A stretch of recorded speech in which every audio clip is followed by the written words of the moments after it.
श्रद्धा, धैर्य आणि प्रयत्न त्याच्याजवळ असतील, त्याचं ते काम अशक्य असेल ते काम शक्यही होऊ शकते. याच्यावर मी तुम्हाला की नाही एकदम गोड कथा सांगतो. ते आहे भागवतातली कथा, एकदम गोड सांगतो तुम्हाला. सगर नावाच्या महाराजांना 60,000 मुलं होते. मग त्यांना वाटलं की आपल्याला तर 60,000 मुलं आहेत, आपल्याला तर 60,000 मुलं आहेत, आपण तर काहीही करू शकतो, आपल्याला 60,000 मुलं आहेत म्हणून. मग त्यांनी ठरवलं की आपण अश्वमेध यज्ञ करू. मग त्यांनी तसंच केलं. दुसऱ्या दिवशी अश्वमेध यज्ञ केला.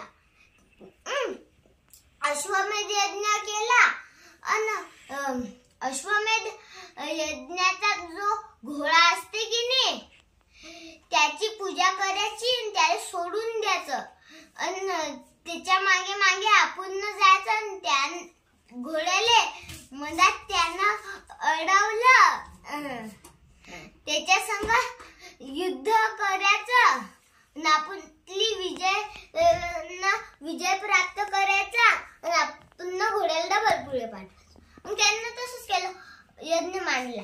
आणि ते सगर महाराज आहेत की नाही, सगर महाराज यज्ञ मांडलेला होता.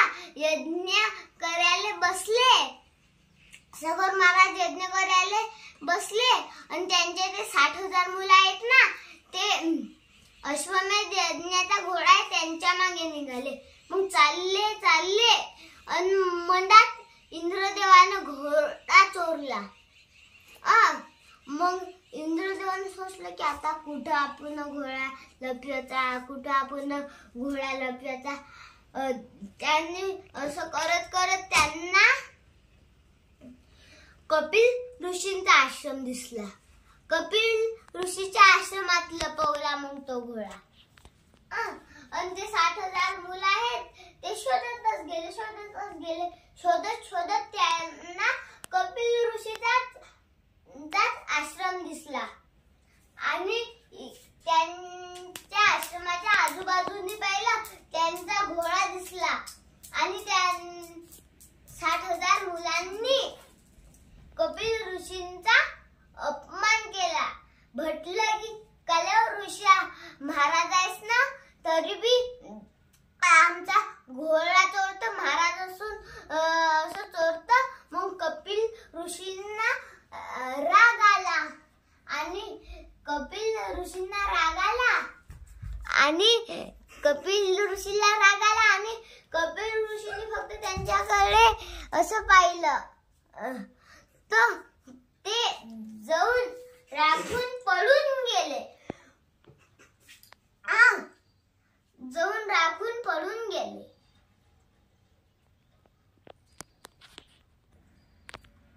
मग असंच कोणतरी सगर महाराजांना सांगितलं. सगर महाराजांना असं म्हटलं की सगर महाराज तुमच्या 60,000 मुलांना कपिल ऋषींनी जाडून राग केलं. मग सगर महाराजांनी असंच त्यांच्या नातवाला सांगितलं. नातवाचं नाव होतं अंशुमान. ते 60,000 मुलं होते की नाही, त्यांच्या 60,000 मुलांमधला एका मुलाला तो पोरगा झालता अंशुमान. मग अंशुमानाला असं सांगितलं. मग अंशुमानाला वाटलं की आता आपल्या पितरांचा उद्धार कसा होईल, मग एका ऋषीमुनींनी सांगितलं की मी सांगू काय, गंगा माता कुठे आहे, तर ब्रह्मलोकात ब्रह्मदेवाच्या कमंडलूत गंगा माता आहे. म्हणून मग तू की नाही गंगा मातेले पृथ्वीवर आणण्यासाठी तपश्चर्या कर गंगा माते. मातेची. तू की नाही तपश्चर्या कर गंगा मातेची. मग त्यांनी तसंच केलं. दुसऱ्या दिवशी तो तपश्चर्या करायला बसला.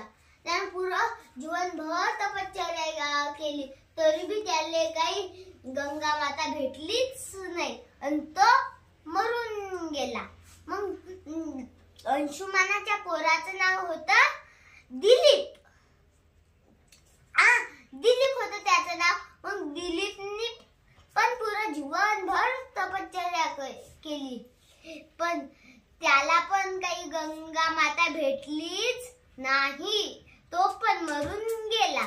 आणि त्याच्या पोराचं नाव होतं भगीरथ. भगीरथांनी काही वर्ष तपश्चर्या केली आणि गंगा माता त्याला भेटून गेली. पण असं पाण्याच्या रूपात नाही बरं, नाहीतर तुम्ही म्हणसाल की पाण्याच्या रूपात. स्थूल देहात. स्थूल देह म्हणजे मासाच्या शरीरात. आणि गंगा मातेने म्हटलं की मी पृथ्वीवर येतो, पण 2 कारण आहेत. मग भगीरथ म्हणे की सांगा कोणती 2 कारण आहेत. गंगा माता म्हटली की पहिलं कारण असं आहे की जसे माझ्या पाण्यात पापी लोक आंघोळ करतील, मग ते पाप मी घेऊन काय करू. मग भगीरथ म्हणे की दुसरं कारण काय आहे सांगा. दुसरं कारण असं आहे म्हणे गंगा माता की मी ब्रह्मलोकातून ब्रह्मदेवाच्या कमंडलूतून ज्या वेगाने येईल तो वेग पृथ्वी सैन करू शकणार नाही. भोक्स पाडून मी तिकडून निघून जाईल. मग पित्र इकडे आणि मी इकडे चालली जाईल. मग काय करा. मग भगीरथ म्हणे की तुझ्या पहिलं कारण आहे ना की जसे ते पापी लोक तुझ्या पाण्यात आंघोळ करतील, मग तसे साधू संत पण करतील. साधू संतांना तर पुण्याची वळण असते, ते करतील. त्यांच्या स्पर्शाने तुझं पाप ते निघून जाईल. आणि तुझं दुसरं कारण आहे की मी ब्रह्मलोकातून ब्रह्मदेवाच्या कमंडलूतून ज्या वेगाने येईन तो एक पृथ्वी सैन करू नाही शकणार. तू त्या वेगाने पृथ्वीला भोक्स पाडून चालली जाशील. मग मी की नाही महादेवाची तपश्चर्या करतो आणि महादेवाले तुलेच जठेत धारण करायचं सांगतो. मग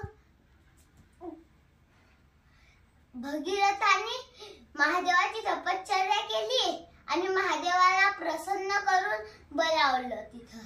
आणि महादेवाला म्हटलं की महादेवा तू गंगा मातेला जटेत धारण कर. मग महादेवाने गंगा मातेला ना जटेत धारण केलं. श्रेयांशी बहु विज्ञानी.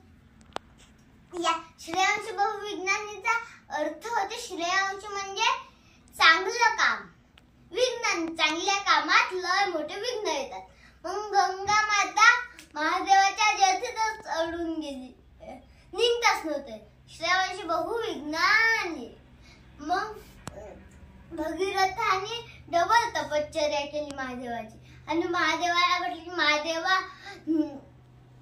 तू गंगा मातेला जठेतून निघ्याचा रस्ता दाखव. मग महादेवाने असा रस्ता दाखवला. मग रस्ता दाखवला. आणि मी सकाळी झोपत असतो ना, तर कधी आई येते, कधी माझी मोठी बहीण येते, कधी छोटी बहीण येते, कधी आजी येते. आजी म्हणते बाबू उठ, सकाळ झाली, उठ,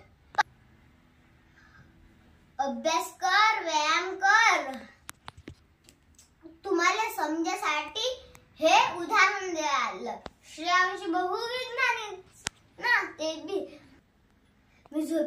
चांगलं काम करतो पण झोपू देत नाही. आज मी झोपेल होतो तर आज आली माई घाईनी बहीण उठवेले, पाणी फेकलं, कधी हातावर झोपली उठवलं.